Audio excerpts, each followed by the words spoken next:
Nous allons lire dans Saint Matthieu chapitre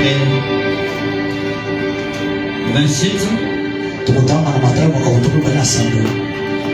Nous avions lu la fois passée du verset 27 à 54, mais aujourd'hui pour gagner le temps,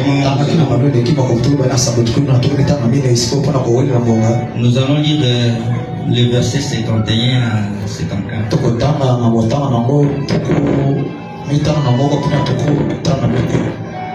Et voici les voiles du temple se déchirant en deux, depuis le haut jusqu'en bas, la terre trembla, les rochers se fondirent, les sépulcres s'ouvrirent et plusieurs corps des saints qui étaient morts ressuscitèrent.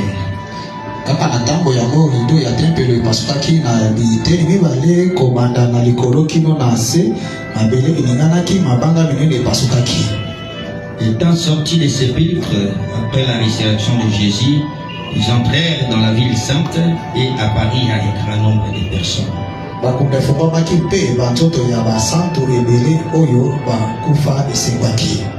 Les centeniers et ceux qui étaient avec lui pour garder Jésus, ayant vu les tremblements de terre et ceux qui venaient d'arriver, furent saisis d'une grande frayeur et dirent assurément cet homme est le Fils de Dieu.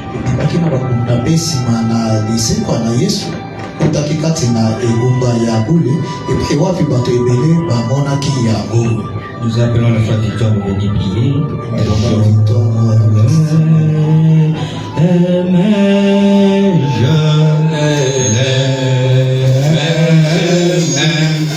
Parce qui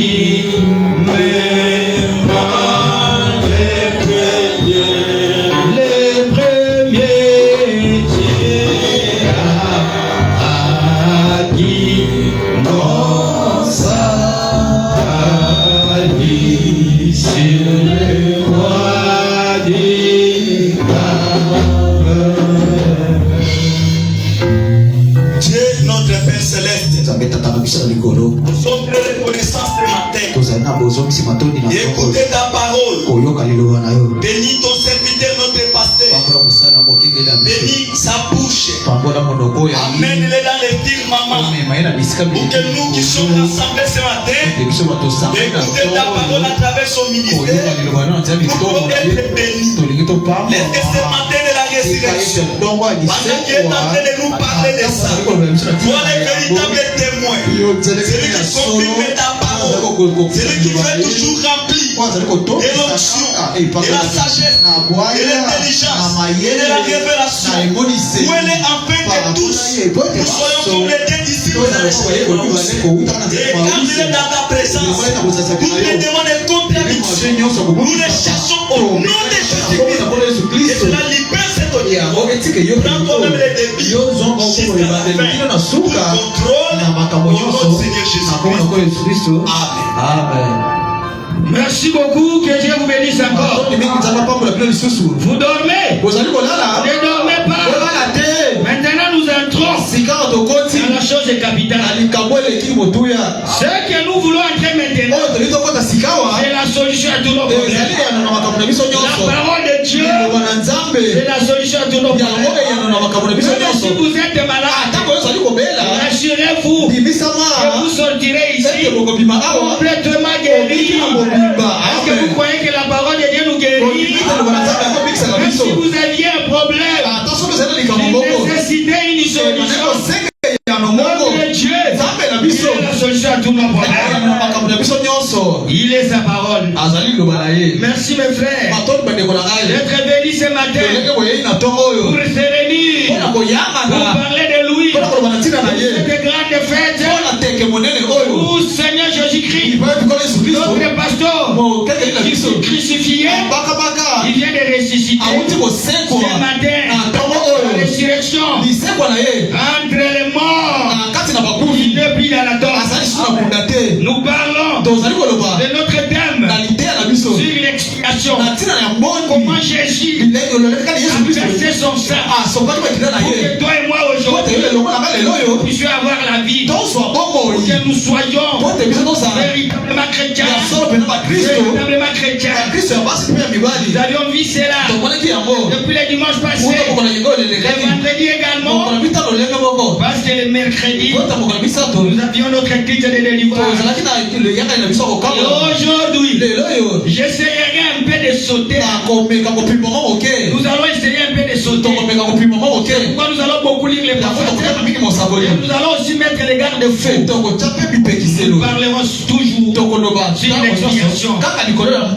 Parce que la vraie expiation, c'est par le sang du Seigneur. C'est par le sang de bouc. Non!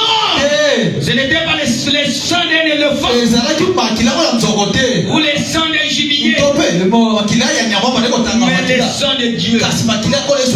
Il est venu, il est un homme, il est reversé son sang parce que nous étions perdus et nous avait chassés dans les jardins à cause du péché au travers de notre papa Adam et notre maman Ève. Transgresser la loi de Dieu, la transgression de la loi de Dieu amène toujours la mort. Nous étions morts sans espoir, sans Dieu. C'est pourquoi aujourd'hui nous essayerons un peu de voler. Alléluia. Si Jésus n'était pas mort, moi et moi aujourd'hui, nous n'allions pas parler de cette religion.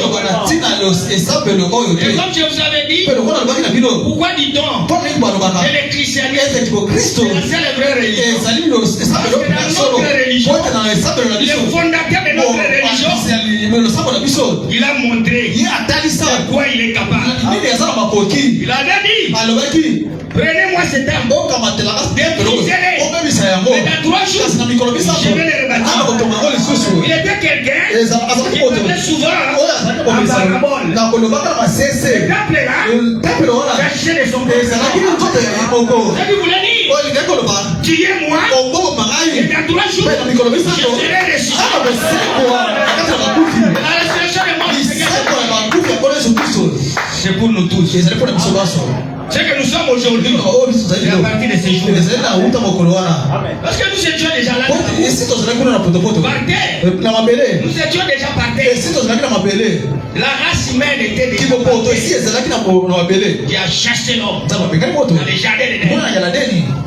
Dieu a chassé l'homme au travers de notre patriarche.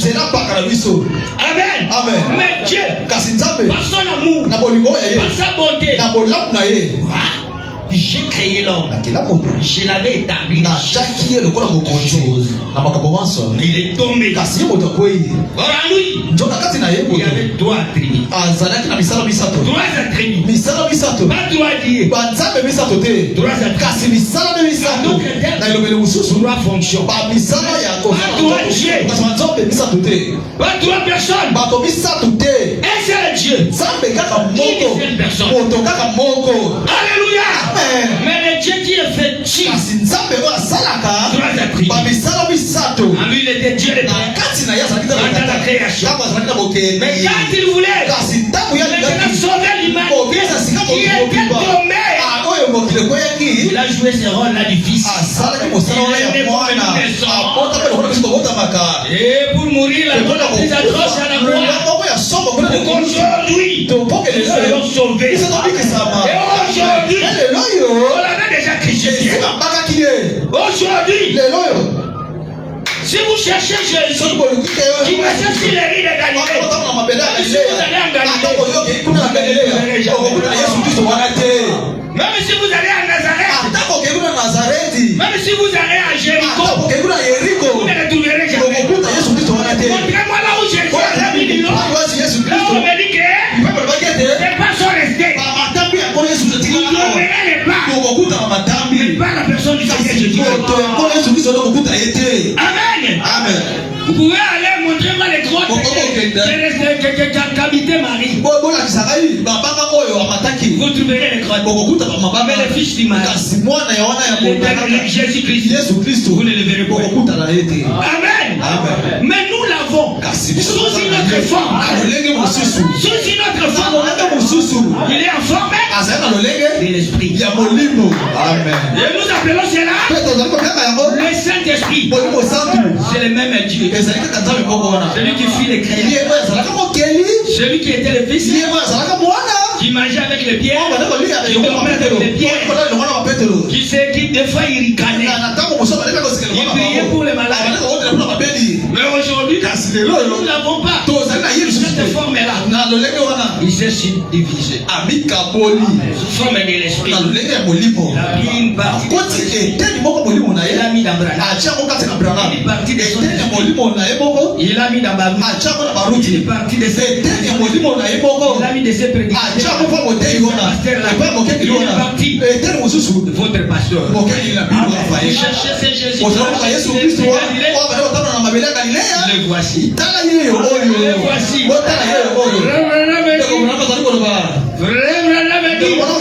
Lui, il est le Seigneur. Nous ne sommes qu'à épouiller. Si vous allez à l'océan, vous puisez l'eau de l'océan. Dans une touque. Alléluia. Dans ce bassin. Et quelqu'un aussi va. Il prend une petite cuillère. La quantité est différente. Mais la composition c'est la même. Quand vous vivez cette eau-là, on avait puisé dans la touque. Le goût là, et cette eau-là aura. Et celui qui l'a pris avec une cuillère, c'est le même. Nous avons le même Dieu.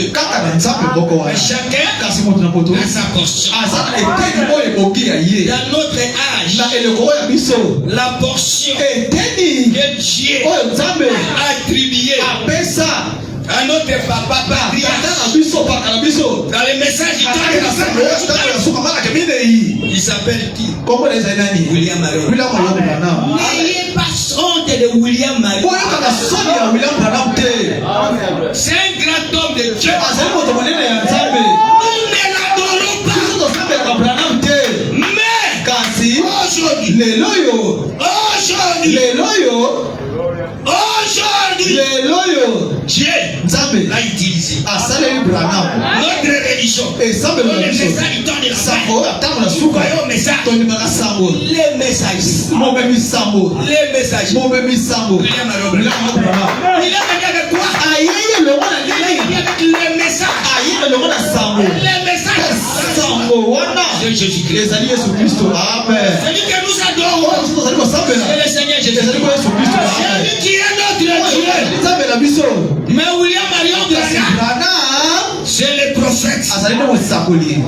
Et la portion de Dieu lui est attribuée. C'est un peu vaste. C'est un peu grande par rapport à la nôtre. Amen. Est-ce que vous comprenez? Il avait une Bible froide. Le pasteur Balouti, peut-être si lui, il était, qu'est-ce que je peux dire? Peut-être, je ne sais pas, entre la rivière et les lacs. Je ne connais pas.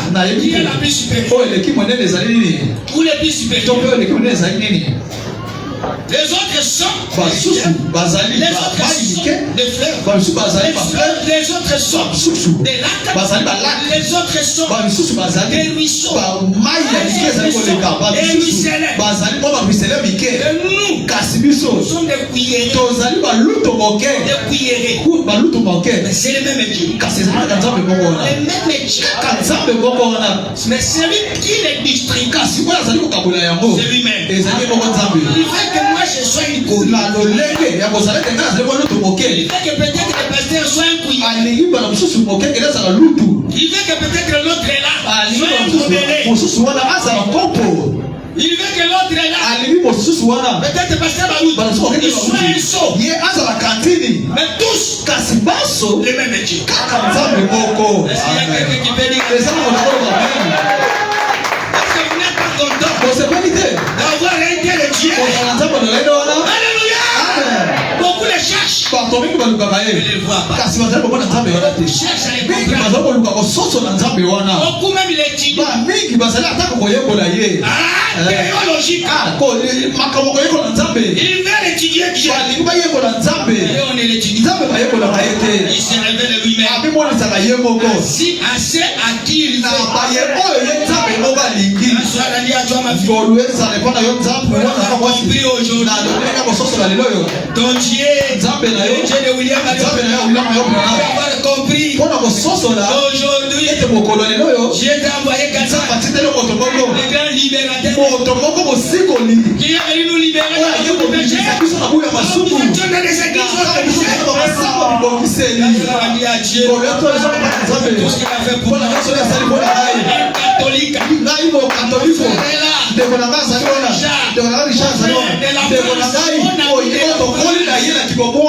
Lui, il était à l'église.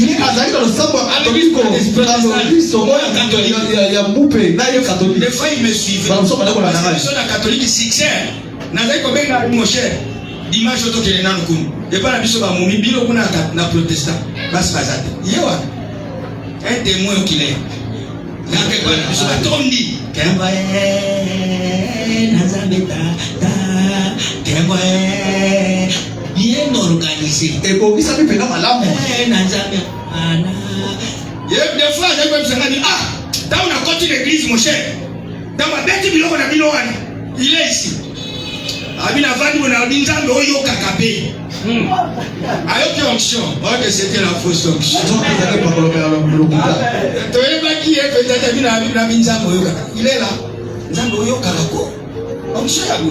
Donc kuna na catholique succès.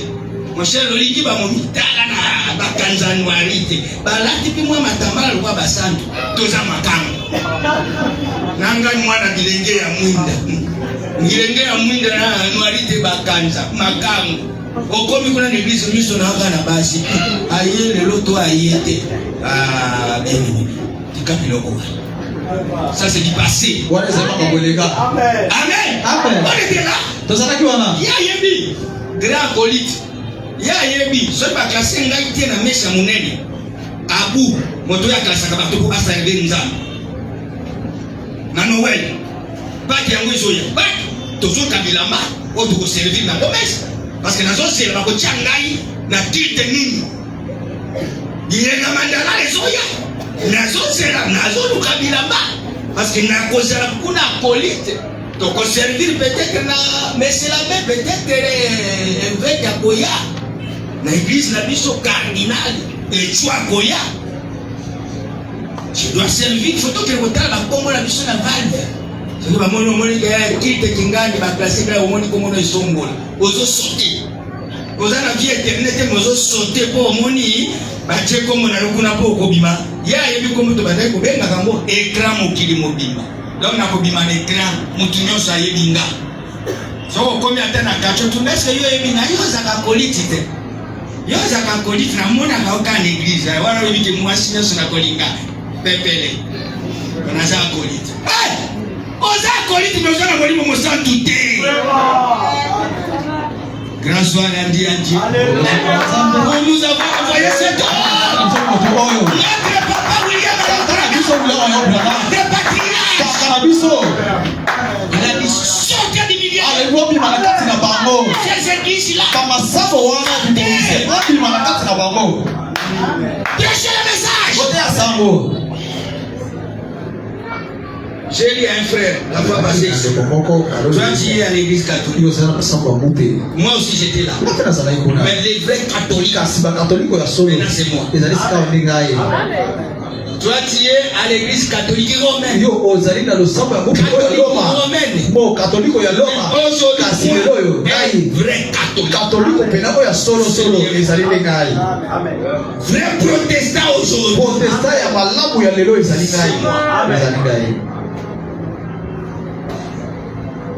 Vrai pentecôtiste aujourd'hui. Toi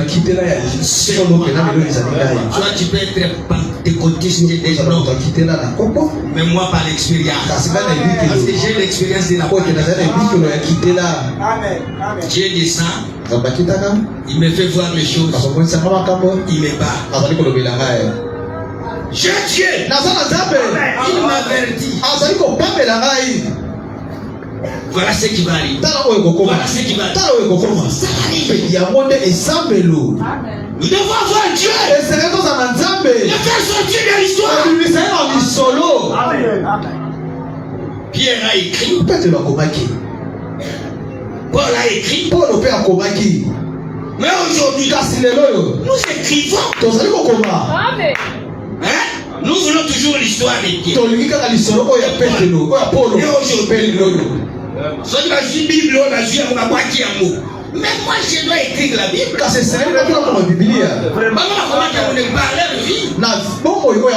Ce qu'il faisait, les ils ont manifesté Dieu. Ils ont manifesté la vie de Christ. Et aujourd'hui, j'ai même la Bible. Ma vie aussi. Mais parler. Ma vie aussi. Paul est déjà parti. Pierre est déjà parti. William Mario Branham, l'autre le prophète est parti. Paul est parti. Même notre patriarche Beka est parti. Donc on est sur le magasin de Dieu. Non. Non. Dieu a répit son nom. Mais l'esprit. Aujourd'hui. Les ils sont partis. Combattus. Et nous aussi. Nous sommes enceintes. En train de combattre. Merci. La mort du Seigneur Jésus-Christ. La résurrection c'est la victoire. Amen. La vie de Jésus sur la terre, c'était l'amour de Dieu envers son humanité. Et sa mort. Quand il vivait, c'était l'amour. En vivant, il nous a aimés. L'amour de Dieu. Jésus est en train de manger sur les humains. Il priait pour leur maladie. Quel amour. Il est ressuscité même leur mort. Mais Amoura, il m'a sauvé. Voilà là où je suis sauvé. Je suis sauvé. Joseph, moi je suis sauvé. Moi la mort n'existait pas. Condamnation pour moi.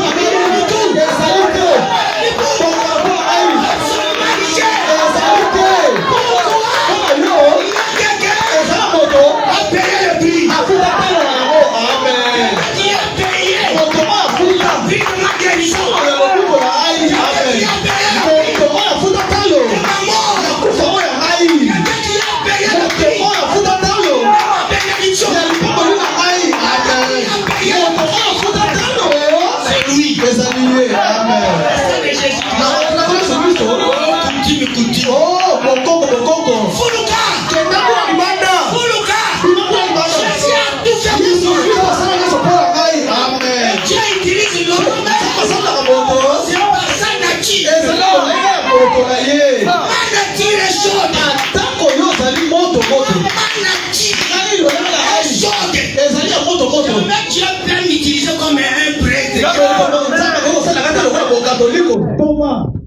Je suis ici. Ninzolo.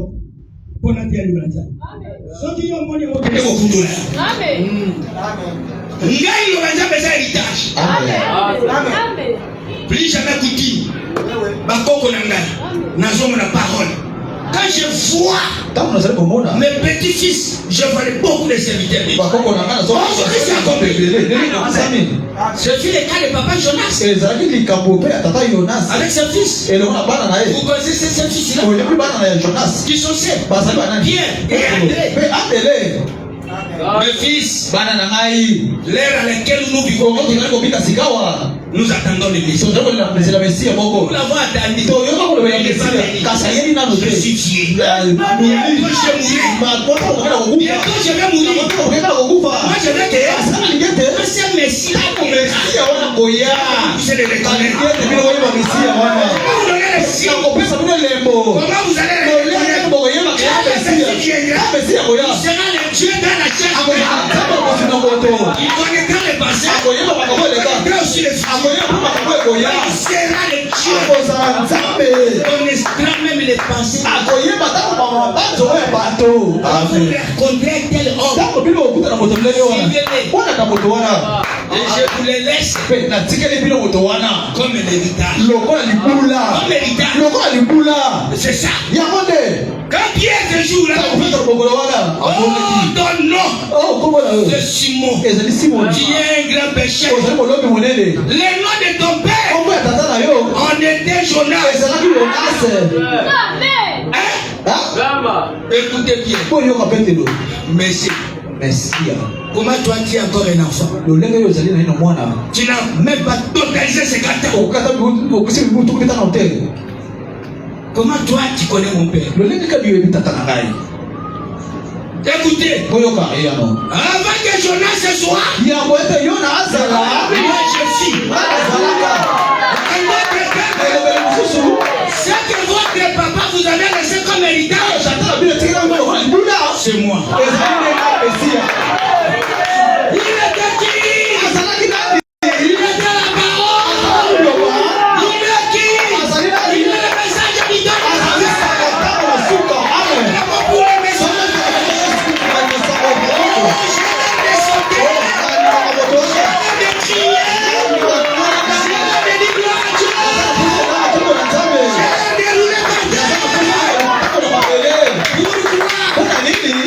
Mon héritage.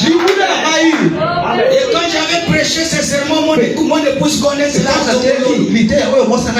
Parmi les sermons qui m'avaient fait succès, j'avais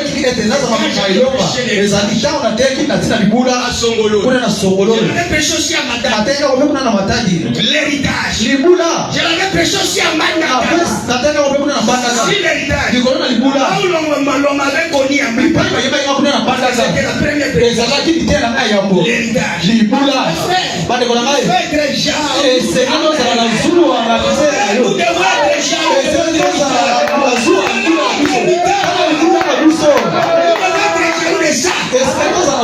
Combattre pour nos il faut mourir.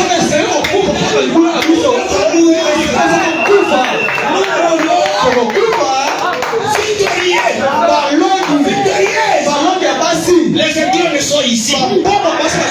Qui sont prêts de mourir pour donner l'héritage. La parole. Amen.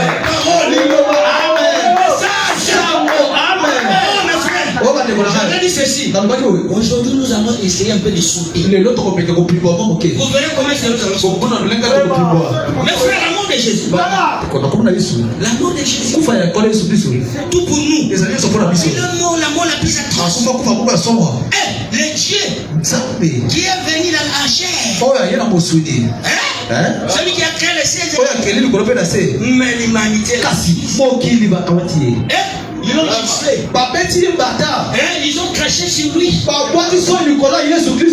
Vous savez qui avait livré Jésus? Romain de Pilate. C'était pas les païens. C'était les religieux. Les églises. Qui se complotent contre nous. Ce ne sont pas du tout des chrétiens. Ce sont les soi-disant nos frères du message. Ce sont qui ne veulent pas de nous. Parle en mal de nous. Il y a même des pasteurs qui sèment même la haine dans les églises contre Moïse. Donc il y a une semble à Bounaï. Et là, on a un Moïse à Kouni. On s'en fait ça. Nous sommes contre l'église, on a tout le monde. Et là, on dit, il y a une église. L'église n'est pas parfaite. L'église continue à perfectionner ça. Même l'église à frère Branham tabernacle Koyoka. Ouais. Les Amen. Branham est Dieu, les Amen. Ça peut éviter. Mais doctrine Branham a dit Bagamoto. Mais il y en a ceux qui croient que Branham est Dieu. Qui adorent Branham. Ils sont là. L'église dit, il y a un moment Branham a dit, mais nous autres, nous voyons que si quelqu'un a dit, Tanga ya mona nili d'adoration te dire chose. Na lingana me mabino na ngana me mo bima na kati ya bosoto oyo. Na lingana me mabino quelque part. Wa ngana me mabino ba Christ la parole. Aujourd'hui Christ. Et le Christ. Il a quelle forme? Azana lengeni. Jésus. Amen. L'ancien des jours. Le juge. Avec la perruque blanche. Parole de Dieu. Vous l'avez rejeté. Amen. Wana soki na biakota kuna ndenge memanga na kokata na vile lelo photo sauter. Amen. Il faut te sauter lelo. On parle de l'expiation. Bonjour là le jour où Jésus mourit. C'était horrible. Les religieux se sont réunis. Ils l'ont livré. Qui avait commencé à les livrer? C'est juste l'un qui était à côté. Vous connaissez son nom? L'administrateur trésorier. Son nom était qui? Judas Iscariote. Le trésorier. Il avait l'argent de Jésus. Il a livré Jésus chez les religieux. Avec 30 pièces d'argent. Celui à qui je vais baiser. Il les savait. Il les savait. C'est pourquoi ce jour-là devant Pilate. Devant Pilate. Pilate lui posa la question. Il dit, toi, tu es le roi de Dieu.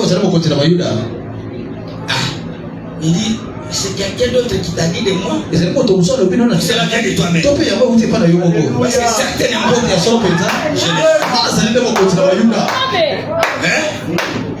deuxième question. Il n'a pas parlé. Il était quelqu'un de caractère.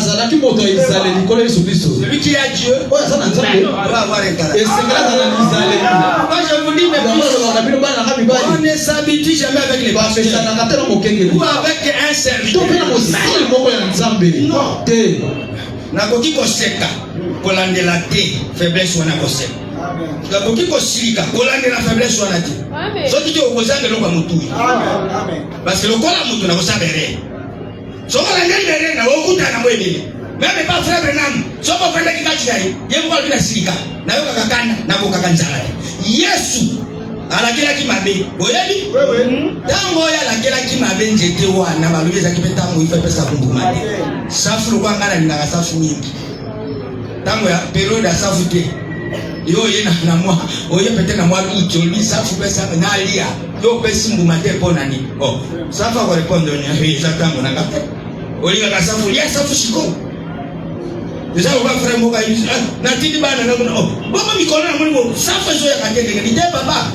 Safu ko ko sila, mwasi na ngare ko sila. Na boti na bilongo na bino. Na zo boti ka bilongo descendre. Na kipesi na mwini safu.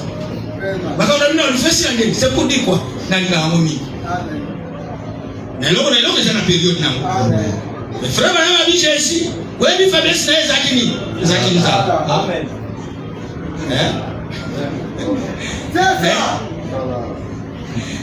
Bien aimé. Quelqu'un de caractère. Il n'a pas parlé. Pilate. Et c'est à moi que tu ne parles. Ne sais-tu pas? J'ai le pouvoir de te crucifier. J'ai le pouvoir de te relâcher. Donc maintenant ta vie dépend. Écoutez. Après l'avoir giflé. Sur moi, tu n'auras aucun pouvoir.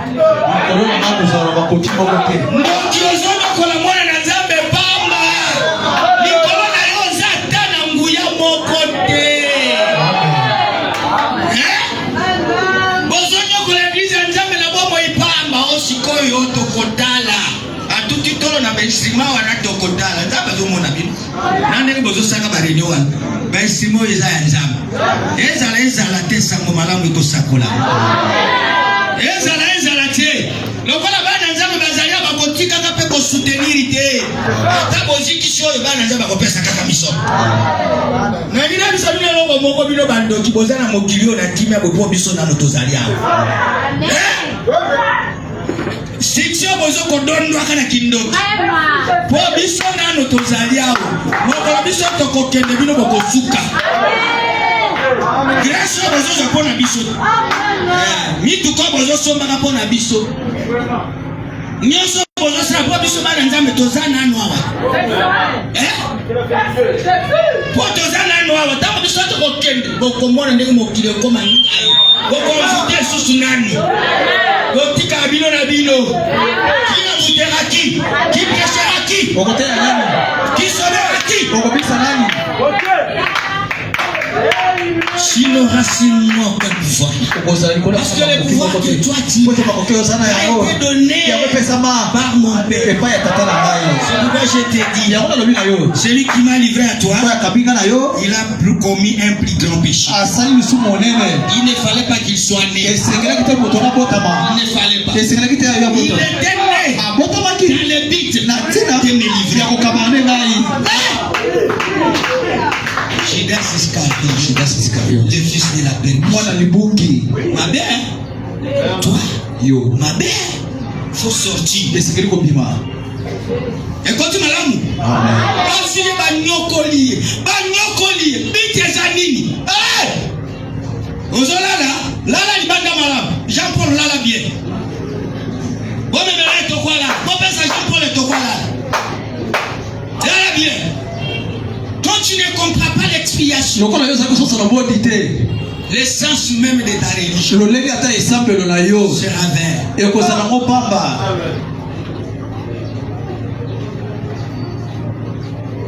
Là, toi, il était là. Ne faisait que regarder. Il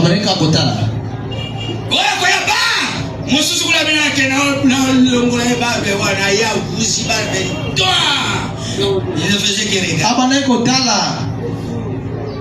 Quelle en était sa réaction? Père, pardonnez-les. Ce qu'ils font, ils ne savent pas. Ils ne savaient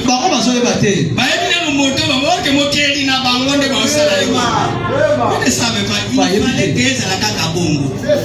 Pour ceux qui a tout fait, Nabosan pasteur moko lobaki dans bazon nyoko la yowan bona biso ba chrétien bien dile biso za film bazon la kisana bazon nyoko la Yesu ozole la yona pantalon bona mwasi ozole Yesu mawa banyoko la kende po yoti ka pantalon wana banyoko la kende po yotambola kasuna sengle ko servisa ka mibalite banyoko la kende po yoti ndumba sila kindoki esila o Yesu mawa ozole la bi yona pantalon maintenant ba ko so bi c'est bongo la mutima yo église combien est église ya mwana tout somo église la vraie religion yango wana azonyo kwama tango tozole la bolingo ko bake oleli okay na ndako changer la ba olati malamu oleli te kanda banale lo esili méchanceté esili kimoyimi na yo esili yango de la vraie religion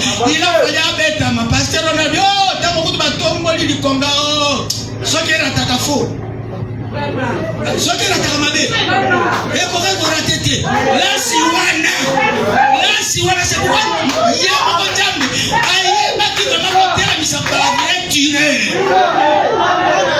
parce que son but est de mourir quel genre de mort la prise trop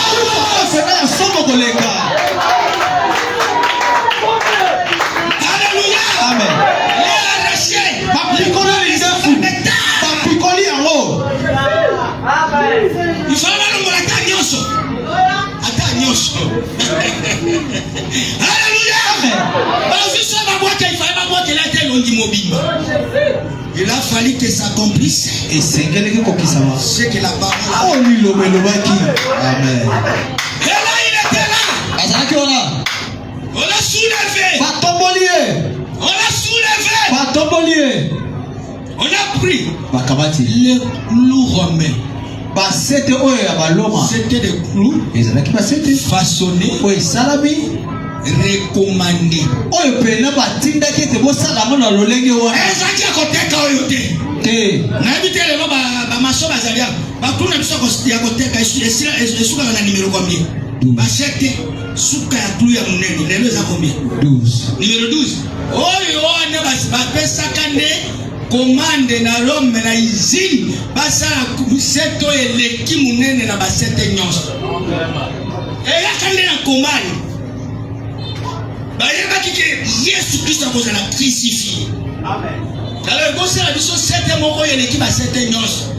Tala kabaka ta sete tango ba mamoli ba bima na basete na batala contre libaya. Bazu bima kabaka ta sete na kopikola loboko ndengeni. Batala koto yo na lokoko ba sangisi mibale depuis bandaki kokota ai bazuye simba zomola ngambe ya mobali le Dieu de l'humanité ni ya mokili mobimba botakala kuna le kuluzu même lamba bomona kawana ezaka par respect balingaka te batalisa bolumbu ya Yesu Kristo bakodesina mokutunde ezaka par respect. Il était mort la nuit. Aza kufaka wana botakala nene kuluzu. Moto yo tei liloba na Nzambe église na yesa wana bandi mama ya botiyo Mario yo azaka na mama moboko. Azaki wana. Bande kona mazaki wana. Moki mobimbo. Bato ya bikisaka saki ba miracle. Il était quelqu'un de renommé. Il était là. Ni. Bolumbu. Ba mama bazole la bamsu bazoka kota bolumbu wana. Bamsu bazole la ndenge makile so bibi. Bamsu bazole la Nzambe. O ekomi ndenge ni o tiki biso bo ndenge nini. O makambo tozo mona. Yango nde mwana Nzambe de fa komaka. Comme na niveau moko zo baté na ko ma sortir ndenge nini. Non, notre Dieu il est le Dieu illimité. Là où tu es arrivé au bout de force, la sienne commence. La sienne, étant donné que tu es de Dieu, tu es l'illimité. Parce que ton Dieu, il est le Dieu illimité. Non. Est-ce que c'est mon exemple? Solution. Les épreuves viendront. Mais lui, il élève toujours les tendances. Comme il a souka tu passeras. Les enfants d'Israël, la mer rouge. Les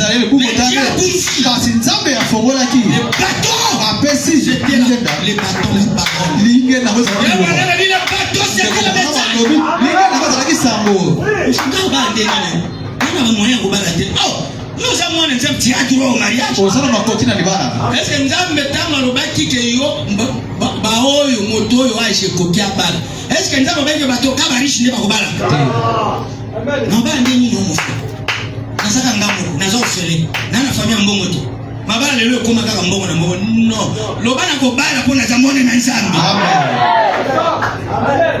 Ngoma lobana ndeni aba sere bazapete. Na morisha ngala mona ka sere ko bala te. Na bala ndeni tika papa. Lokuta.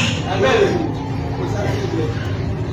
Ata soki mwasi no azawa te meloko za mwana Nzambe otinda mwasi na yo. Amen. Ozo kangela ni ozo lela nini? Sois calme. Amen. Je parle de l'expiation. Nazono balatina na mbodi. Na nina positionner bino calamité. Est-ce que vous comprenez? Amen. Maladie na komi na suka. Komi na suka. Bo suka nde ya yo mutu. Mais Nzambe bandu. Mwasha mosala Nzambe moko akomi na ba difficulté aye pa chéri na ngai aye ko yebisa abandi ko sa testament na bota me na komi na suka mama Rachel tala Rachel bikanga monoko okufa te. Amen. Oui. Okufa te. Yo za maladi ozali banda maladi wane ko boma yote. Osilo taki oza mwana Nzambe ko boma yote. Ma fille ozali banda kuna Nzambe azoko contrôler bobo boy na yo. Oko kufateli likambo na yo ane kozwa solution. C'est ça. La rode. Ezalaki bitumba po ya longa.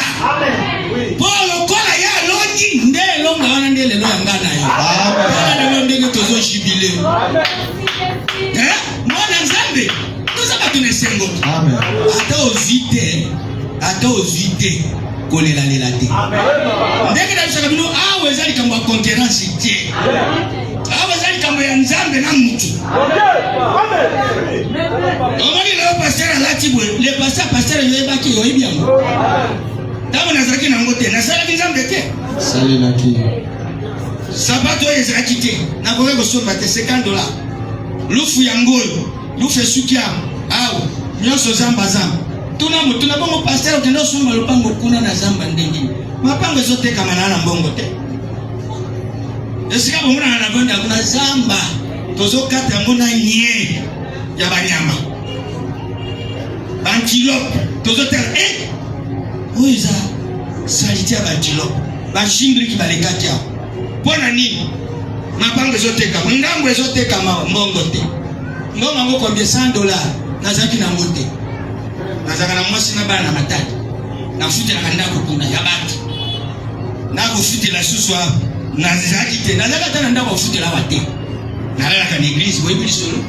Amen. Na sala Nzambe te. Yo yele lolo yole kangai. O yele lolo njoli motoki na ngai. Jamais. Notre Dieu il est le Dieu de justice. Nzambe na Nzambe ya sembo. Amen. Na yo sabile loko moko ta musebe pesa no passe. Ko ebi kina linga bino. Amen. E ko pesa bino mo passe. Amen. Mais beaucoup kango parce que ça parole. Amen.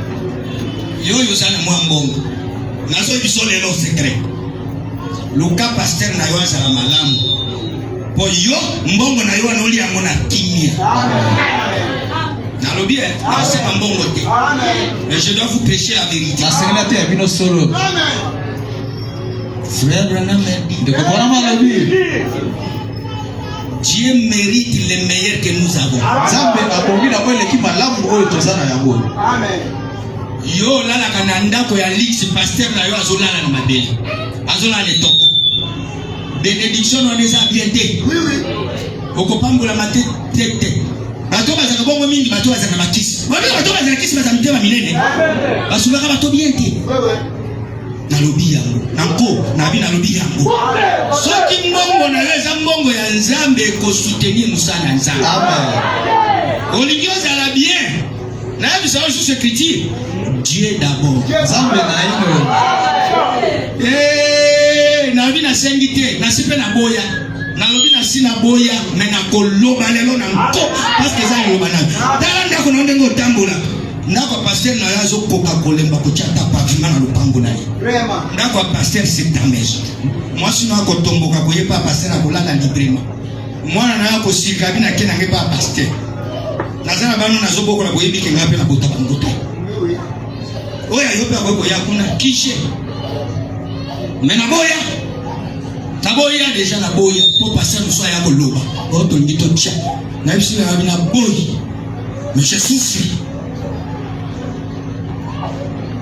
Oya ngana zozo na kojere mona ndingina. Je ne vis pas parce que yo pesa kato pesa kate non. Je vis parce que Dieu veut que je vive. Nabika no pote nzamba lete ngana bika. Na moyo nzamba libanga mais sengeni na loba yango. Toza kende lola. Mbongo neno kena ngwa. Quand je n'ai pas bana ngata so. Ate ngana ngaso mo na nzamba tenga pesa kwa quelque chose. Ayibi. Moi mai. Et des fois les gens arrivent honorable to kosane papa na souki. Église. Otalika nini offrande likiwa kote sakambo mawana yi. Yaka wana ba pesa ba bishiri o muntu na deju mutu ko mikilo. Que des fois on moni palier pour passer à la linza. Oyebite. Mawana yo. Na lobi yango. Amen. Dieu d'abord. Nzambe na ino. Eli d'abord. La parole d'abord. Le message d'abord. Amen. C'est pourquoi yo mo sana Nzambe. Bino ba oyanga. Ato komi na niveau wana. Kotale la motote. Ata lobi nzamba tingi au pasteur quelque part. Pour la vie que ma pasteur basalia. Ba pasteur la nzamba de comme ni pasteur na zosela. Kote ya kona mbongo te. Bato ya mbongo tikangana bisayo. Balinga ko malmende basali na nzamba. Wazo pesa yo ndime loko. C'est le compromis à la parole. C'est la mort. Vous allez comprendre. Quand c'est pour ça amenaye na fausseté. Allez au détruit ba me belé oyo. Vraiment. Quel ngambo. Makila Yesu Christ na maboko na biso. Vraiment.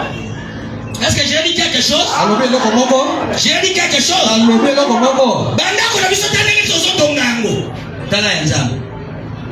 Soki yo ezaki yo la kananga kwa boyfriend yo. Nalobi yo na zote yo na ngai no. Kindapo ndezanda kunanga. Est-ce que ngani ngeza? Parce que je n'ai pas bien condition bozobi ka ya ngote. Condition mabe koleka ya mabe. Boye. Ebe baza kuna libanda. Bazo sepatia baza kuna. Ngani ngeza frère Richard yeba. Ngai mote azote anamona yete mam kutuna za l'église mais la Bible bien aimé yoko kimate ko kimate na ngate mais lo bibo ko yo avandi na kacha c'est pas une loi basu bavanda kuna pasenga avanda kuna pona linga mwa mpepe na kati mwa mulungi soko linga bongo block achi mais soko linga bongo te hao yakata avant kuvanda loko to nganda kinga mingi na za nataka prédicateur ah wande vie ezo pesa amen. Est-ce que vous avez quelque chose? Amen. C'est ça. Est-ce que je peux avancer?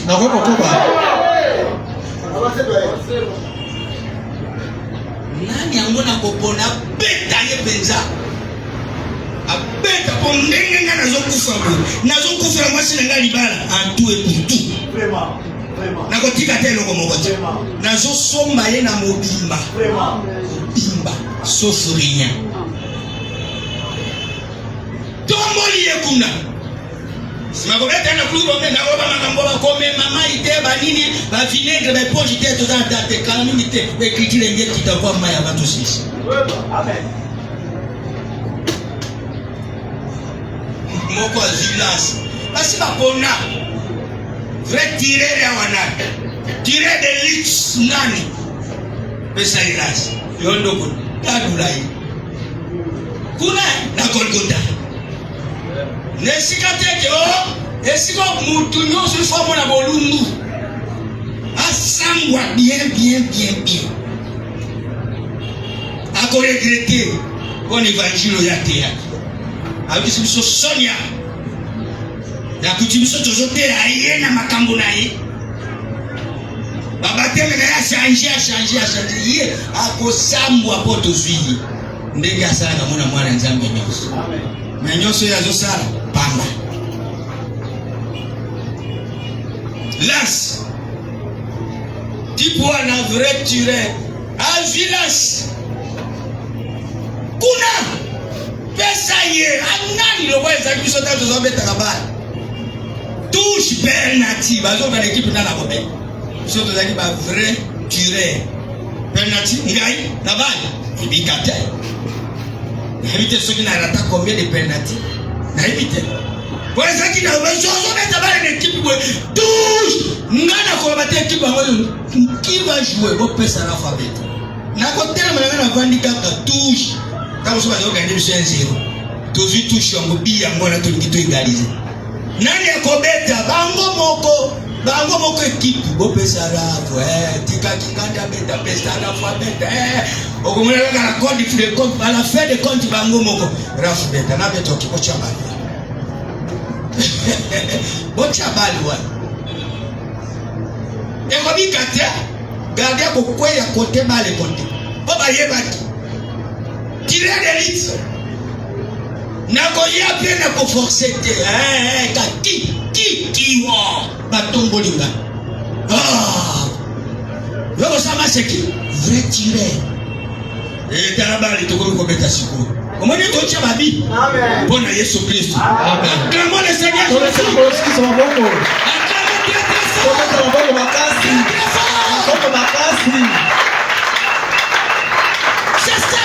jouons. Il y a moins de temps à l'équipe. Dans l'équipe du Seigneur Jésus-Christ. Quand l'équipe il y a pas beaucoup de soucis. Il y a combien de temps? Bapesi hélas. Hein? Atombodi. Abendi. Nalibanga. Abendi. Papa, tamu atiku. Quoi?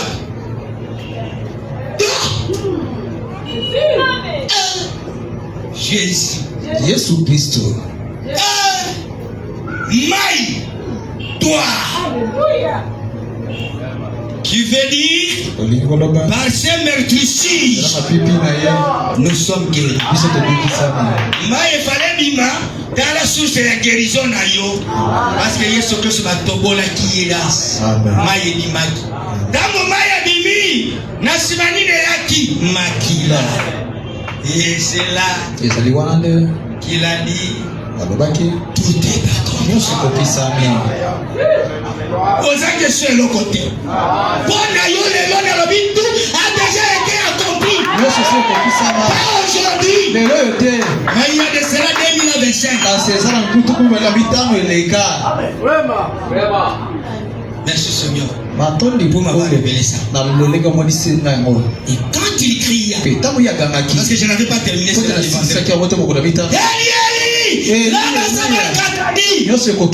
Oh, qu'il est le fils de Dieu. Pourquoi a-t-il crié comme ça? Frère Branham, notre dictionnaire dit c'était l'esprit de Dieu. Tu voulais quitter maintenant ce corps. L'esprit du vin. Dieu a fait ce corps. Lui-même habitant dans ce corps. Vous avez parlé. Dieu dans la chair humaine. Jésus-Christ. Dieu dans la chair humaine. Dieu a façonné le corps. Le corps de Jésus. Lui-même habitant. Cet esprit-là, c'était Christ. Christ. Et le mot Christ veut dire loin. Maintenant, ce corps qui Dieu habita, voulait sortir. Ça doit faire une secousse. C'est pourquoi au monde Motando kisoka lingakata motego. Wamona kate? Akomi kobanga. Akufi azongi. Bozo mona deja ni wana ye. Eza bongo te. Mais mwana nzambe soki azokenda kana kimia. Lokola pasteur na biso mbombo. Pasteur akufi bana nzambe babondeli asaka. Soki sina biso pasteur na biso tolingi abiki. Nzamba robio nasali pona mabondeli ya basantu me mosali nanga akomi na suka bazotambola na mutuka passer pe bien na mutuka na voiture bakoma na victoire le chauffeur bien aimé azobeta pe lisolo pasteur bazo solo pasteur pasteur akangi miso pasteur révérend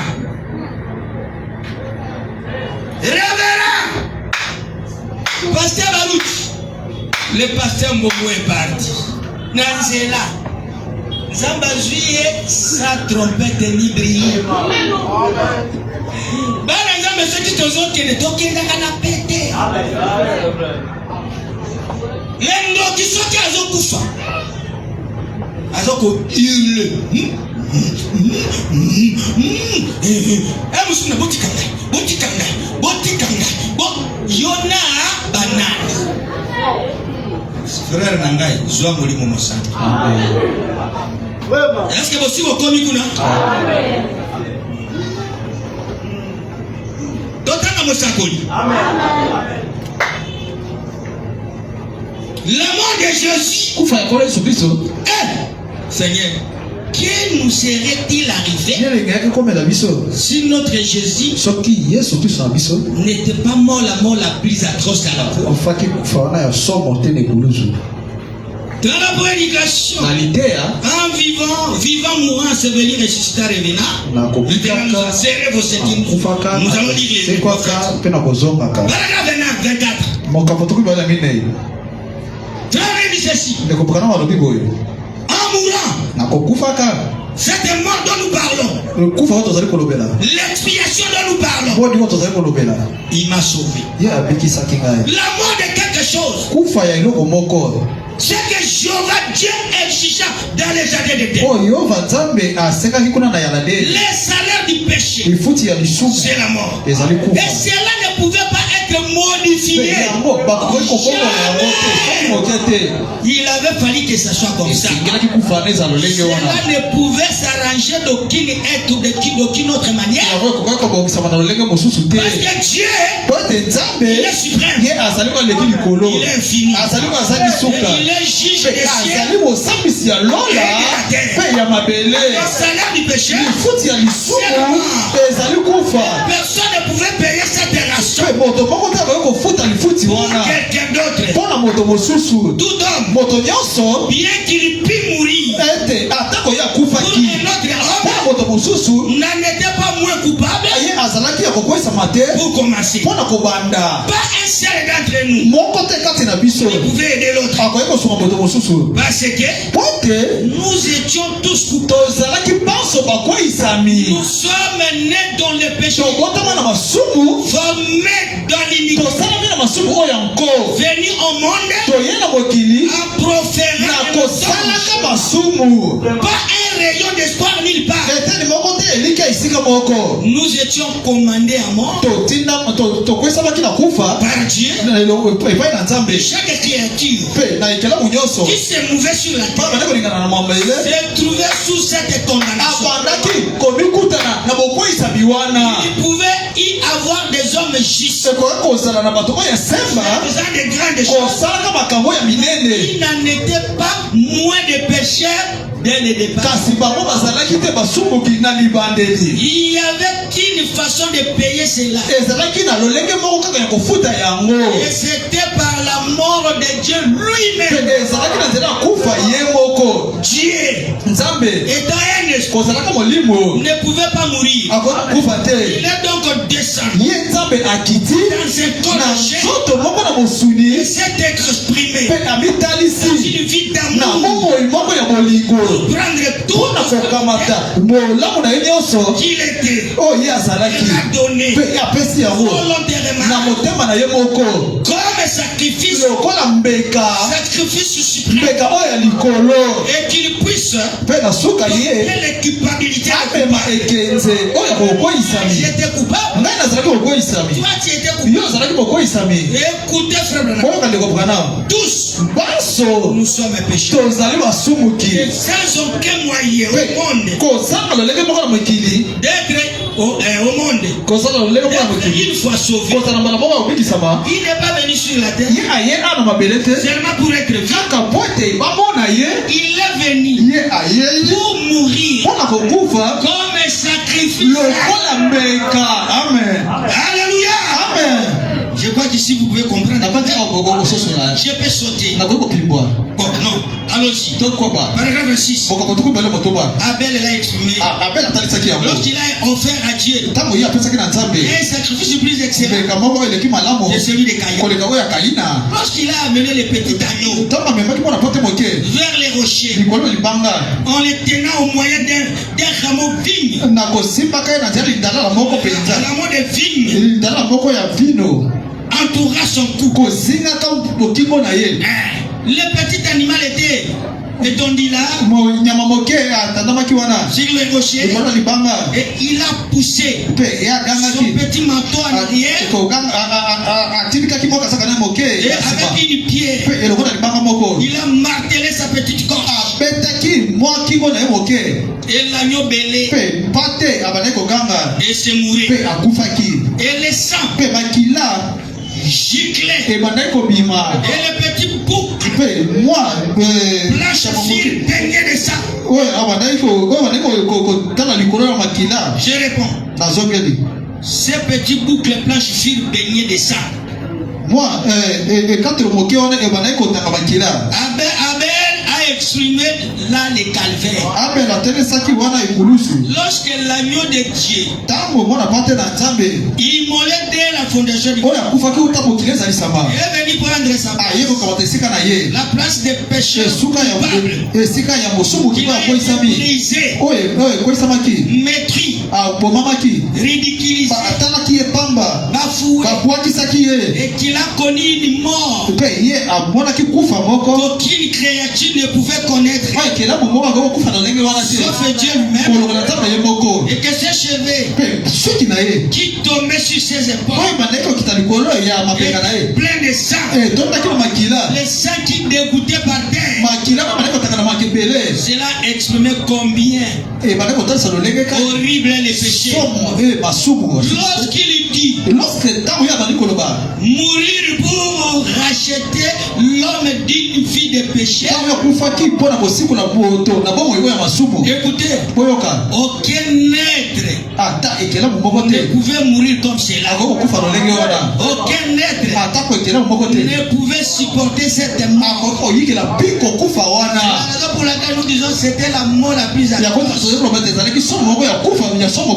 Il est dit que lorsqu'il transperçait son côté, il a sorti du sang et de l'eau. C'est ce que je viens de vous le dire. Écoutez, il y a quelques temps, j'ai parlé de cela à quelqu'un. C'était un scientifique. Il disait il n'y a qu'une façon que ceci puisse se produire. Ce n'est pas à cause de la lance romaine qu'il est mort. Et non pas à cause de la perte de sang. Parce qu'il avait encore du sang dans son corps. Il est mort. Non pas à cause de la lance romaine ou des clous enfoncés dans ses mains ou de la couronne d'épines qu'ils avaient placé sur sa tête. Mais pas, il est mort à cause des chagrins. Moto ya kelaki ekela mona yendenge komiko sala e pasi wana nde yango ebomaki ezate po makile bimakimi makila bonzambe c'est infini. Amen. Ezate te po alingaki biwate non yeso balingaka liwate ko benga taba ange batita babundela ya ngako fate mais akufaki nde à cause des chagrins. Amen. Parce qu'il est venu chez les siens et les siens ne l'ont pas reçu. Il est mort pour avoir eu le corps brisé. Le cœur, motema yokaki mawa, motema na ye leli, kati na ya nyongi. Il savait que ce même créature temporaire pour lesquels il allait mourir dans les pits et les racheter, lui avait craché au visage et il était rejeté. Rejeté des hommes. C'était ça qu'il mourit sur le bois du calvaire. Mawapasi wana kemoto créons l'homme à notre image, qu'il soit selon notre ressemblance. Amen. Amen. Yango ne pesa ki mobulu. Yango yo banzambe lobi. Esengela kezala kaka bongo. Parce que soki akufa kite ngai na yo lelo. Tonga to bikate. Amen. Bongo nyonso ya saki wana. C'était une préfiguration. Ce qu'on faisait de donner l'expiation. C'était ici l'accomplissement. Quand je vous avais parlé la fois, il était notre bouc Azazel. Amen. Amen. Nous on chante ça. Jésus, mon bouc Azazel, le sali de mon Amen. Jésus Christ. Mon bouc Azazel oyangai les sali lobiko pona molema na ngai. Amen. C'est lui notre notre bouc Azazel. Le salut de nos âmes. Il était encore qui? Il était le bouc émissaire. Jésus était le bouc émissaire. Dans la prédication toujours vivant mourant et au paragraphe 40. Jésus était représenté dans ces deux animaux, dans ces deux boucs. Le premier mourait. Il mourait pour servir d'expiation. Et le péché provenait de l'expiation était mis sur les second, sur le bouc émissaire.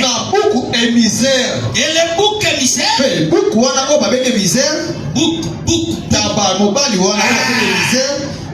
prenait le péché du péché, du peuple, pardon, et s'en allait loin dans le désert, portant le péché du peuple.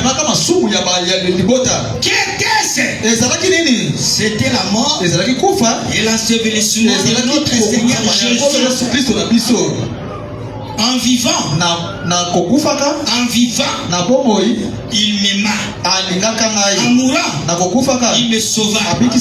Enseveli, il apporta mes péchés. Il s'est chargé de mes péchés, les péchés des gens, et les a emportés jusqu'au fond d'Hadès. Il était le sacrifice expiatoire. Il avait sur lui les péchés des gens. Il est mort pour eux. Et en plus, ces péchés ont été placés sur lui. Et il a emporté nos péchés au loin. Si loin que Dieu ne peut plus jamais les voir. Parce que oh l'église a de quoi crier alléluia. Un tel est sauvé. Qu'est-ce que cela veut dire? Tout ce dont nous étions, il nous a pardonné.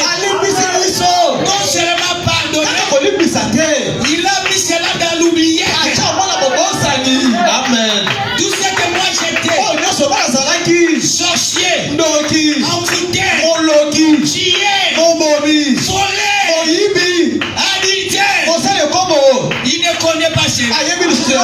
Amen. Par quel moyen? Parce qu'il a répandu son sang. Le sang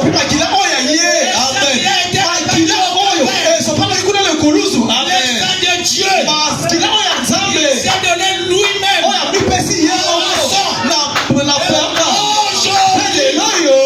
Je peux marcher.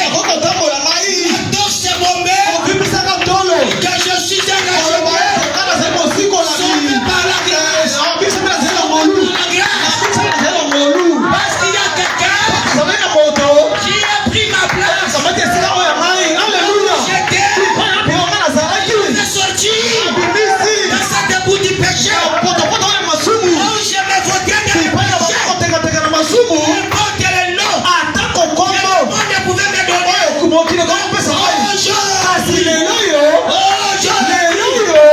Il a fait l'expiation. Je suis sauvé. Je suis béni. Je suis racheté.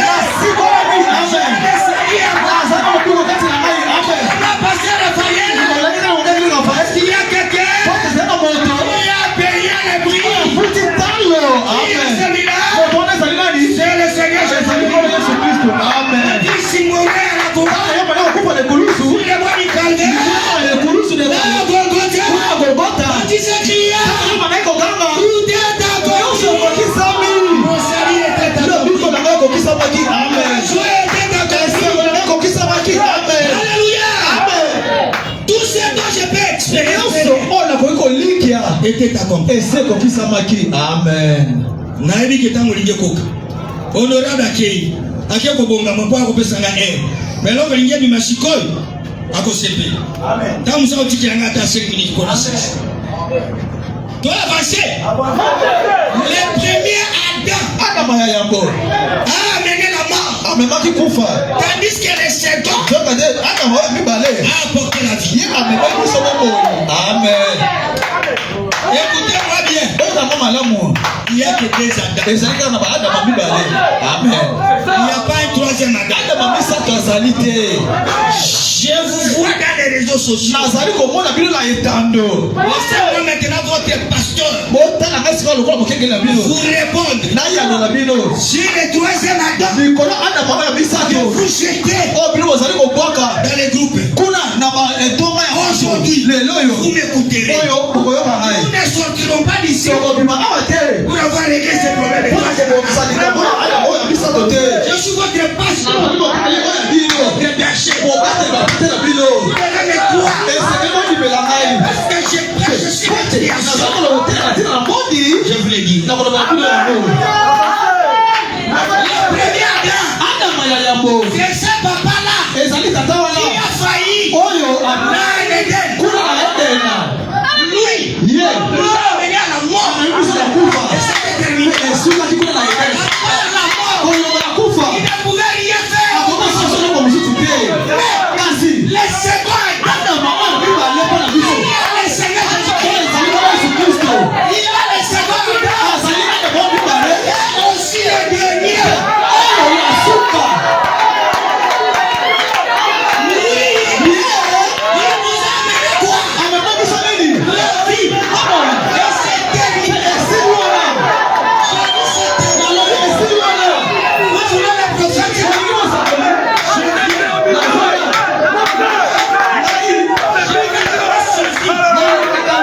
Je vais créer au canon de Dieu. Enseignement sur le troisième Adam.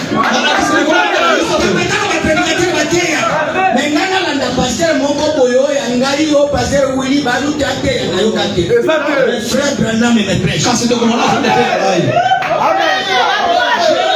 Appris Na yekoli yango. aucune église. Na losambo moko Et te. moi-même, Kasi la nani. nuit d'hier, Kutu oyo alobi. Dieu m'a dit de vous parler sur ça. Zala lobi na tina na yango. Quand le gars Kamisha qui vient de dire, Okenga te kolobika aya awa. aya kokoma. Dieu écrit frère Baodora. Soki na bino asala bino ngota, nga moni na sala. Soki na bino sita basala bino po bosomba ngo bosomba. Eza ba papier. Bozala na makambo oyo. Obokwenda na desordre mo peuple parlement. Bota keza na kwesa ba koza ba Les koyeli. servants nous ont mené la vie. Adam oyo mibale na biso bomoi. Dove pena mavangu. Amen. Avangu la loi qui possède une ombre. Lipobeke oyo ezali na ebiso moko. Wana ezali te mosambo. Et tu laisses cela. Kokoma yango. Il a écrit ça, il a prêché ça. Ate Le yango. vendredi, Bokola mitano. 3 décembre Bokola bisato ya sata zomo na mibale. 1954. Na mpo koto mo shimika. Na zambe le malembe. Au paragraphe 65. Na bokola tuku mitano na tuku motoba na mitano.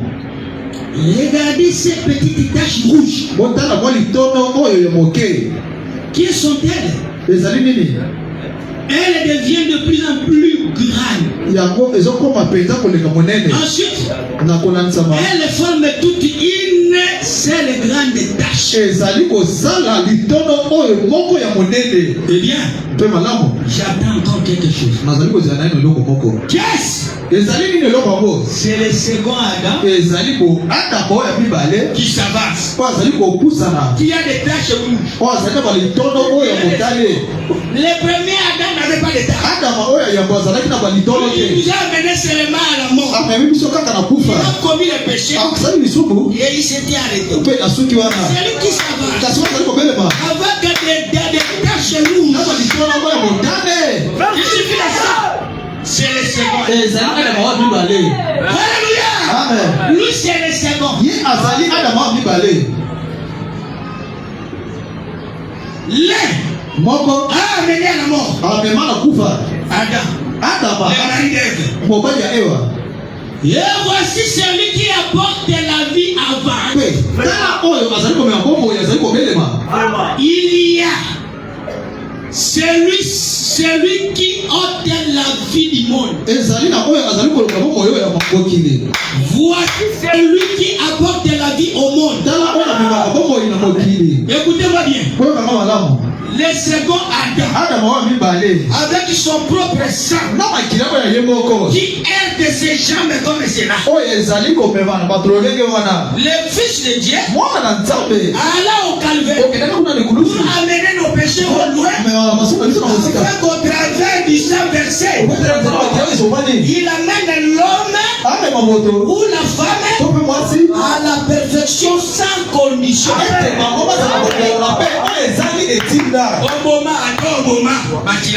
Amen.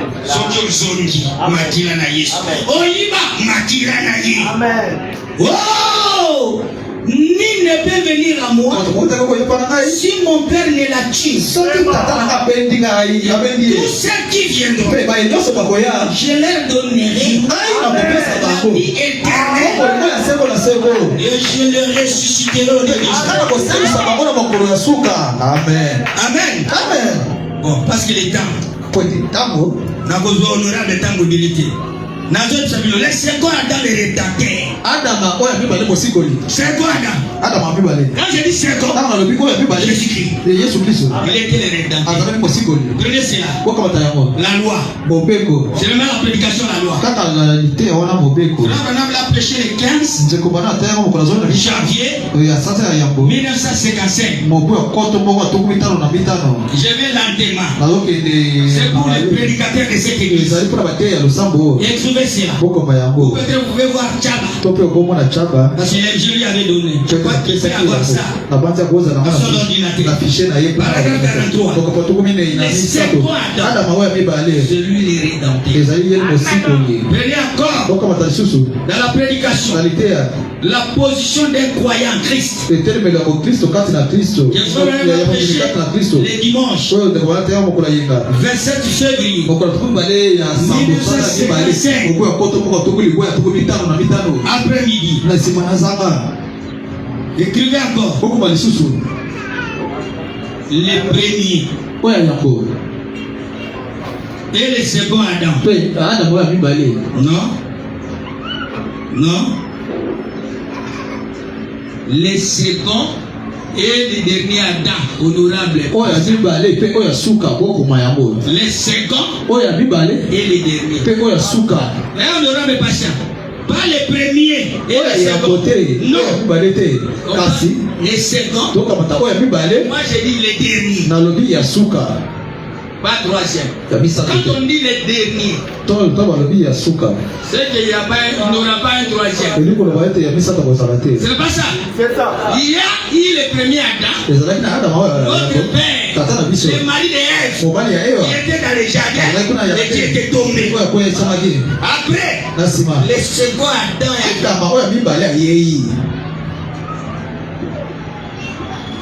Tant que c'était réglé.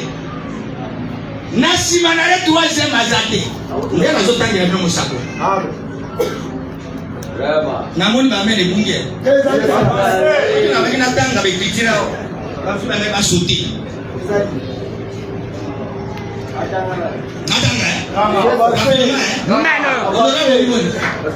Oui. On peut s'arrêter quelques minutes. Ok, merci beaucoup. Alors là, rapidement, pardon. Les réclamations des Pâques. Là, on a prêché. Le 2 avril 1961. Paragraphe 6. Il dit ceci. Disons que ça soit juste. Le premier Adam, donc mort, il a été enterré. Il repose encore là, dans la poussière. Il a représenté le monde et les gens dans le péché. Mais c'est second Adam, étant le Dieu du ciel, quand il est mort à Golgotha, il avait passé de la terre pour l'île et tenir. Il est ressuscité le troisième jour. Et vit pour toujours. C'est la question du péché. Dieu a réglé la question du péché. C'était au calvaire. C'est là que la dette a été payée. Cet Adam, le second qui est mort, il a payé la dette du péché pour la race humaine. Maintenant, attaquons directement. Le second et le dernier. Pas depuis le troisième. C'est là où on arrive. Shalom. L'église Shalom. La prédication Shalom. Ça c'est 12 janvier 1964. Nous terminé par cette prophétie. Et pendant tout ce temps, il a montré plusieurs types du Messie. Il a montré depuis Adam jusqu'au Messie. Les premiers et les derniers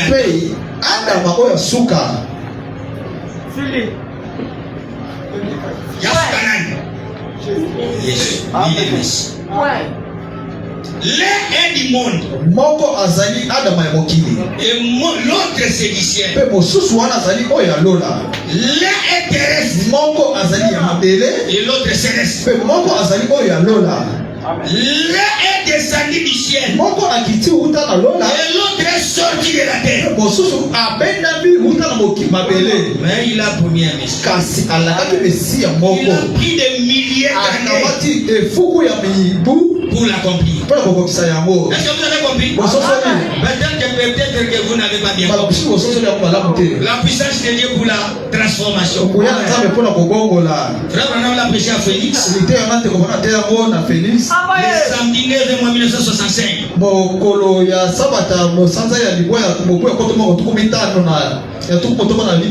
11. 9e mois. 1965. Au paragraphe 30. Interprétez-moi bien, frère Joseph. Eh bien, comme tout lié doit avoir un quartier général quelque part. Cette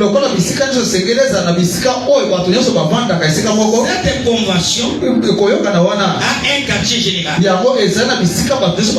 Et ce chapitre a un quartier général.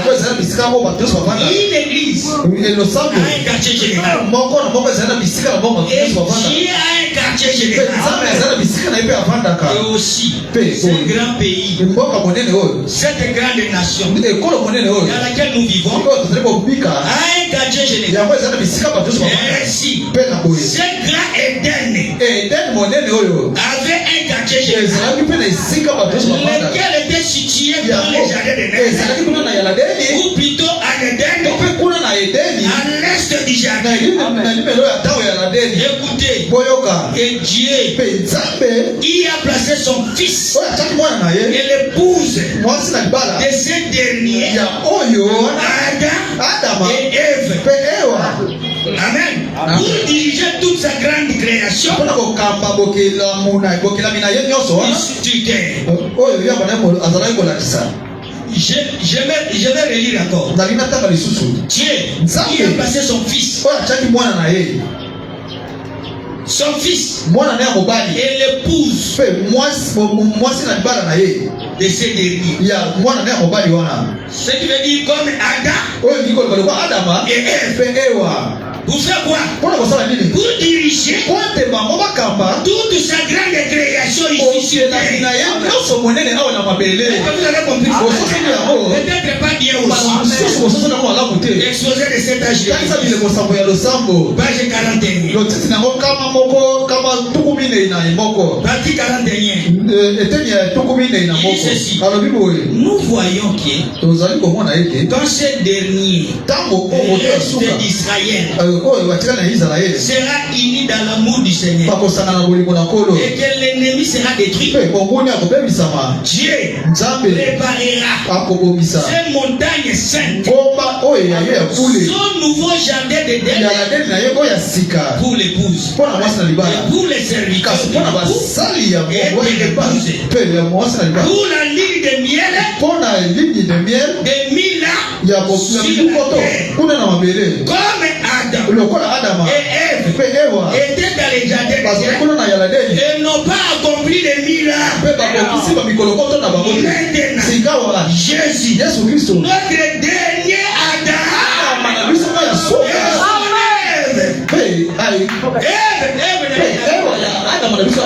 c'est la véritable église. Accomplit tous les plans de Dieu. Jésus, le dernier Adam. Son épouse, c'est nous. Son église. Pas troisième Adam. Pas quatrième. Il n'y a que le premier et le second. William Mario Branham. Dernière citation.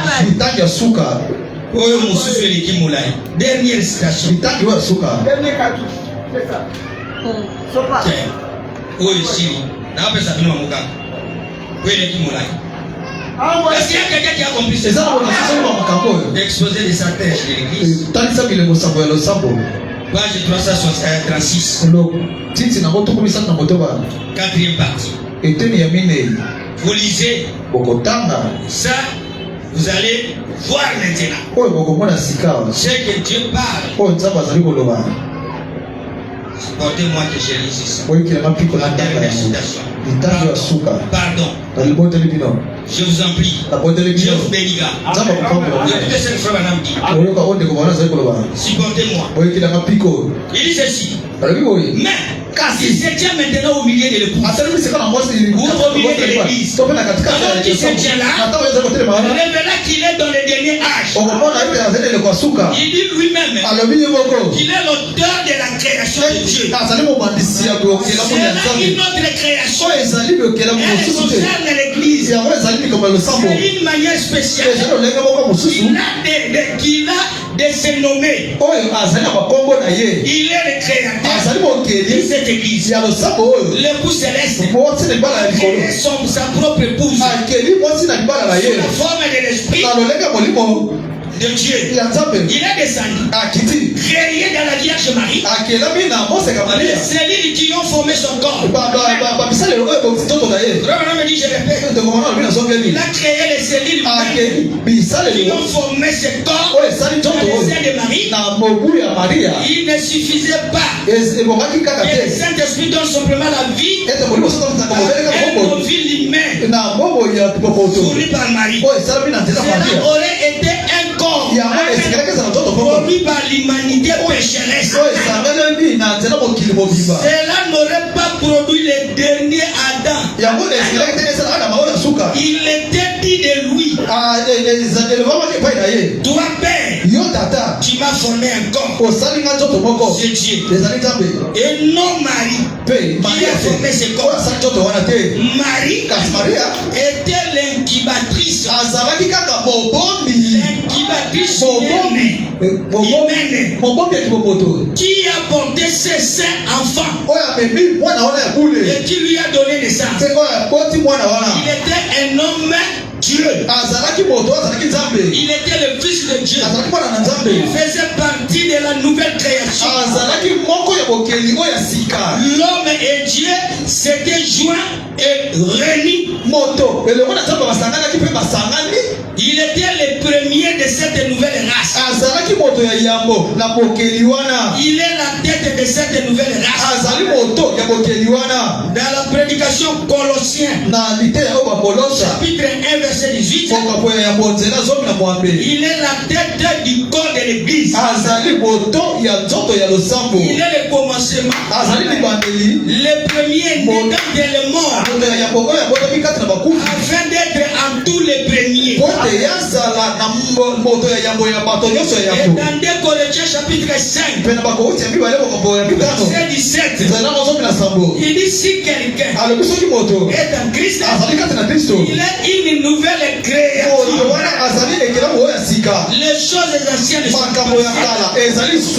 Voici toutes choses sont devenues nouvelles. Ainsi, vous voyez que l'homme, même s'il appartenait à l'ancien ordre, à l'ancienne création, est maintenant devenu par son union avec Christ la nouvelle création. Éphésiens chapitre 2 verset 10. Car Nous sommes son ouvrage. Ayant été créé en union avec Jésus-Christ pour des œuvres. Et dans Éphésiens chapitre 4, verset 24, il a revêtu l'homme nouveau, créé selon Dieu, une justice, une sainteté, une vérité. Cette nouvelle création n'est pas l'ancienne création modélée, car elle ne pourrait alors pas appeler une nouvelle création. Elle est exactement ce qu'il dit. Qu'elle est une nouvelle création. C'est une autre création distincte à la sienne. Il ne traite pas selon la chair. Mais après Israël, il traitait ainsi. Il a choisi Abraham et sa descendance. C'est par la lignée sainte d'Isaac.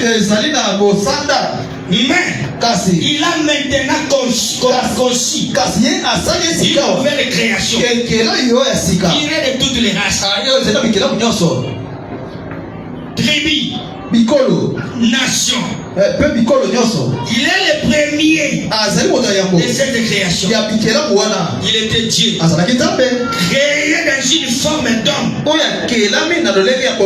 Maintenant, par son esprit, il s'est créé de nombreux fils. Nombreux fils. C'est par l'esprit de Dieu. Dieu est le créateur.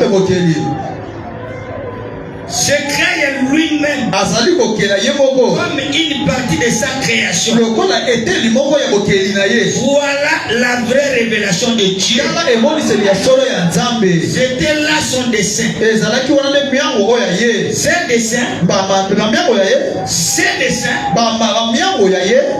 Miango Oyo, c'est réalisé par l'élection. Voilà pourquoi vous pouvez porter son regard jusqu'au dernier âge. Quand tout serait terminé, recevoir encore dans l'église étant l'auteur de cette nouvelle création. Tout cela s'est accompli par sa puissance souveraine de son propre gré. Il a choisi les membres de cette nouvelle création. Qui sont ces membres? C'est toi et moi. Jésus nous a choisis. Il les a prédestinés à l'adoption selon son bon plaisir, par sa volonté. Il a accompli par son omniscience et sa toute puissance. Sinon, comment aurait-il, si qu'il se tiendra dans l'église, glorifié par ses frères, s'il n'avait pas fait les nécessaires, s'il n'avait pas fait lui-même les nécessaires, il connaissait toutes choses. Et il a tout accompli selon ce qu'il connaissait. Manifester son dessein et son bon plaisir. Éphésiens chapitre 1er, verset 11. Écoutez, la dernière phase. En lui, nous sommes aussi devenus héritiers, ayant été prédestinés suivant les plans de celui qui opère toutes choses. Voilà mes frères, là où Dieu nous parle. Premier Adam, qui nous a conduit à la mort par le péché, et il s'était limité là. Il n'avait pas le pouvoir de nous sauver. Et on devrait avoir un autre Adam. Adam restauré. L'autre qui est mené à la mort. Mais le second qui était venu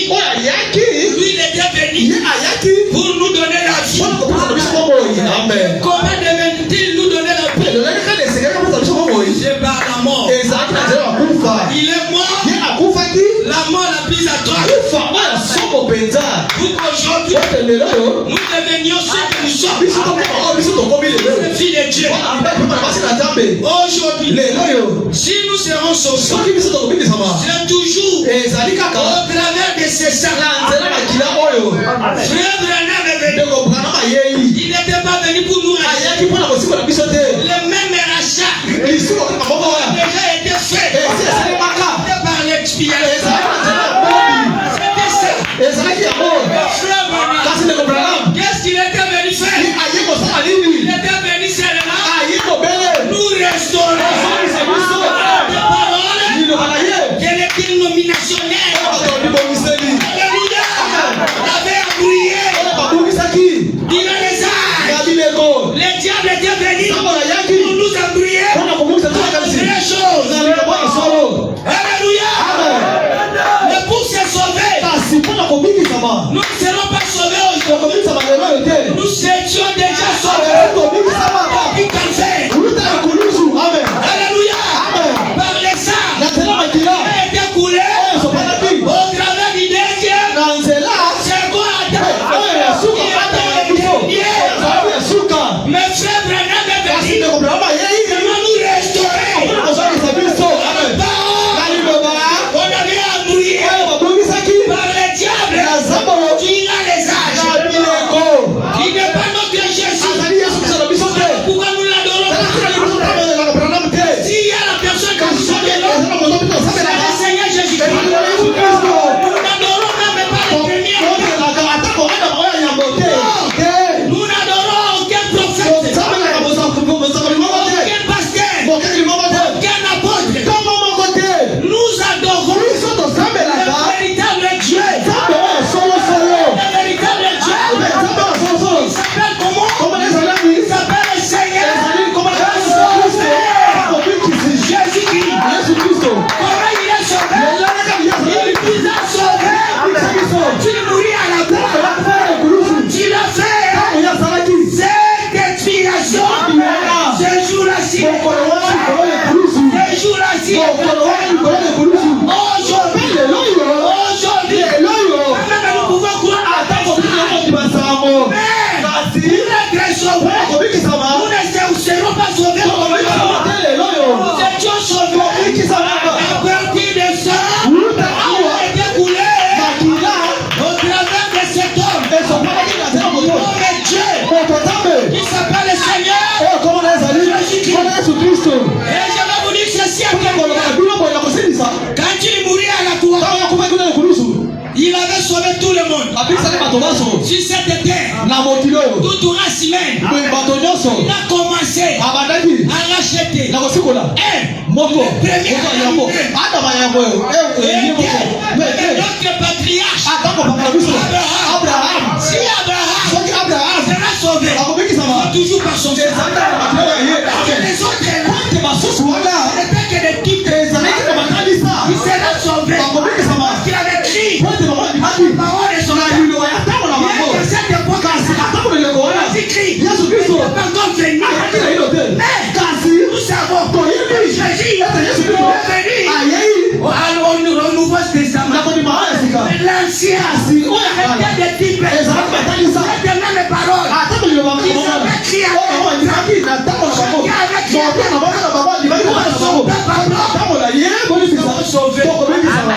parce que c'était des types. Quand lui fait, tous aujourd'hui, dans le Nouveau Testament, les saints de Jésus. Amen. Voilà. Et je peux aller aussi plus loin. Pour vous dire, même frère Branham lui-même, il n'était pas mort à la croix. Il était sauvé. Amen. Pour me sauver. Il est mort par lui-même. Dieu lui a confié le message. Il a gardé le message. Il est mort. Et à cause de ses œuvres, Dieu est sauvé. Amen. Il sera sauvé comment? Le sang du Seigneur Jésus-Christ. Toujours par les œuvres. Sera sauvé. Amen. Sera sauvé. Abraham sera sauvé par Abraham.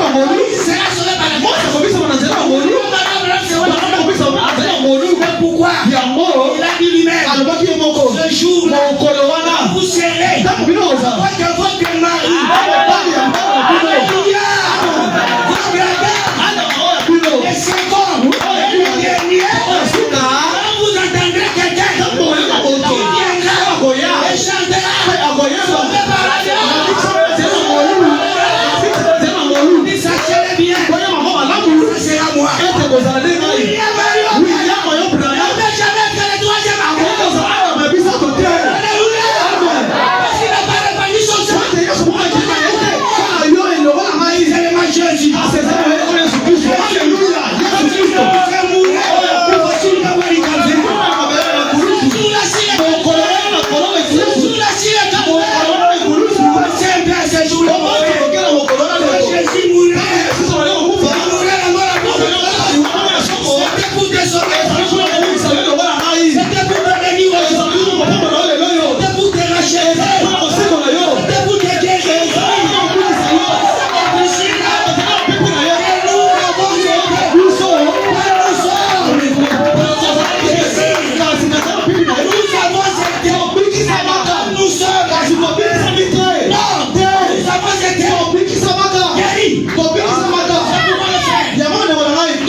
Jésus était mort.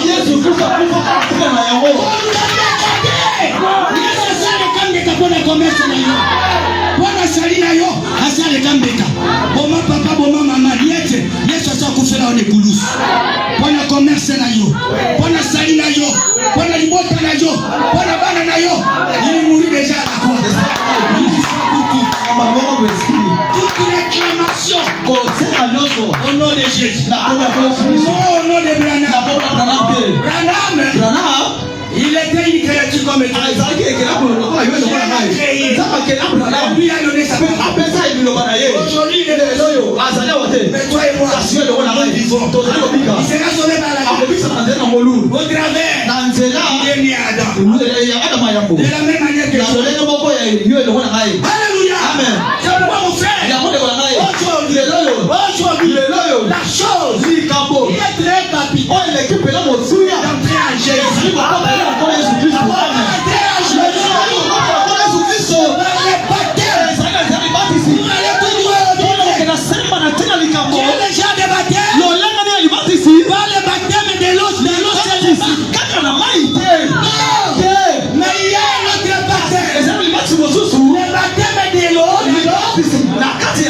C'est nous qui te baptisons.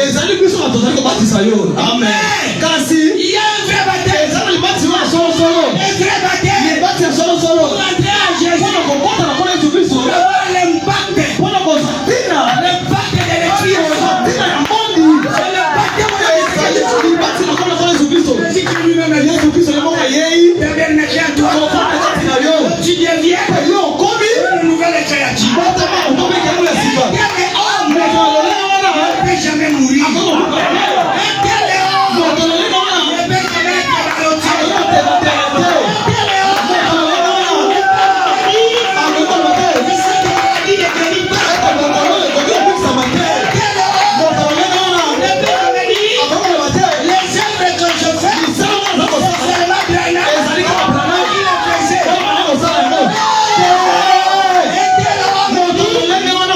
Tout est possible.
à Frère Branham, si tu amènes ces gens, des gloires, ils ne résistent pas.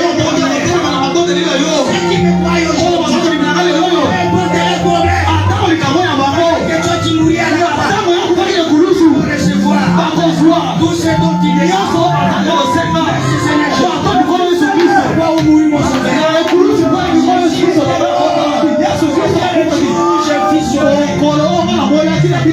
Je suis racheté.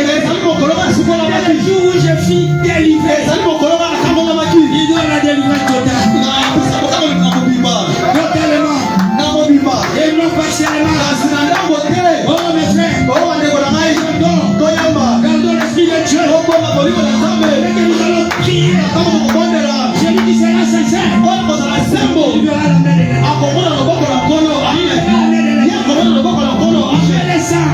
Dieu. Son sang est en train d'être répandu. Il n'y pas son sang. Le sang. Son onction. Les sentez-vous également? Il est ici. Il est ici. Le Dieu d'Abraham est ici. Le Dieu d'Isaac est ici. Le Dieu de William Marion, dont je suis serviteur de Dieu.